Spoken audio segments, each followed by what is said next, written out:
mutum yana da mata tana shayarwa, lokacin da yake jima'i da ita idan maniyinsa ya taho ya cire al'auransa saboda kada maniyin ya shiga jikinta. Halal ne, akasarin malaman fiqh sun tabbatar da wannan. In ka dubi mazhaba ta al-Imam Abu Hanifa, haka za ka samu ibahatul azli an zauja. Akwai hadisin sayyidina Umar bin al-Khattabi, sayyidina Umar yana cewa naha rasulullah an yu'zala anil hurrati illa bi izniha. Annabi ya hana a yi al'azlu ga mace matar aure mai yanci ba baiwa ba, ita ce alhurra, matar aure ana jima'i da ita, mijin ya cire al'auransa sai da izininta. Annabi ya hana wannan, ya taho ta hadisin sayyidina Umar bin Khattab.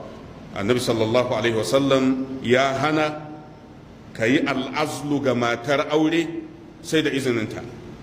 To sai dai hadisin yana da rauni, yana da'ifu sunan ibn Majah hadisi na 378. Duk da haka, duk da cewar hadisin yana da rauni, akasarin malaman fiqh sun tabbatar da halalcin al'azlu. Babu laifi don mutum yana tarawa da matarsa tana shayar da yaro, ya zamanto ya cire al'aurarsa bai yadda mani ya shiga jikinta ba saboda kar ta samu juna, kamar yadda bayani ya gabata. Akasarin malamai suna halattawa, amma da sharadi. Me ya sharadin? Sai ka samu izinin ita matar taka, sai ka sami izininta. Idan ta maka izini to za ka yi al'azlu. Idan ba ta yi izini ba to ka cuce ta ta hakkin jima'i. Saboda haka yasa galibin malaman sunna sun yadda da wannan. Misali, a littafin bada'i'us sana'i al-Imam al-Kasani, wannan ya taho a mujallar na 3 shafi na 234. yukrahu lizawji an ya'zila an imra'atihi al-hurra bighairi ridaha.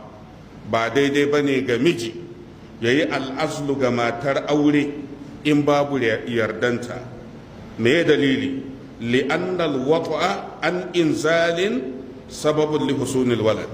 Na farko, saboda ta hanyar inzali ake samun yara, ta hanyar inzali ake samun haihuwa.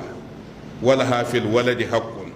Ai ba kai kaɗai kake da ikon samun ɗa ba, matakka tana da ikon ta yi sha'awar ta samu haihuwa. don da yawa za ka samu mazaje sun kaddara su kaɗai suke da ikon su samu haihuwa, saboda ka sai cewa matan ban yadda ke ciki ba. Wato ita ba ta da ikon, ba ta da sha'awar, ko tana da sha'awar ta samu haihuwa ba ta da iko.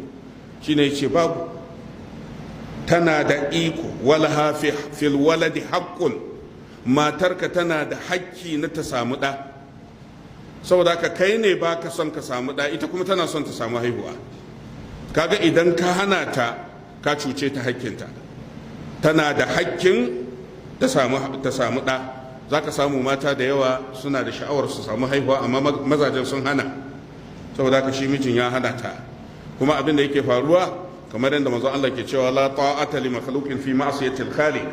Matan sun yadda da mazan, wasu matan ma sai da aka riga aka juye mahaifansu, wasu kuma an musu allura ba za su sake haihuwa ba har abada.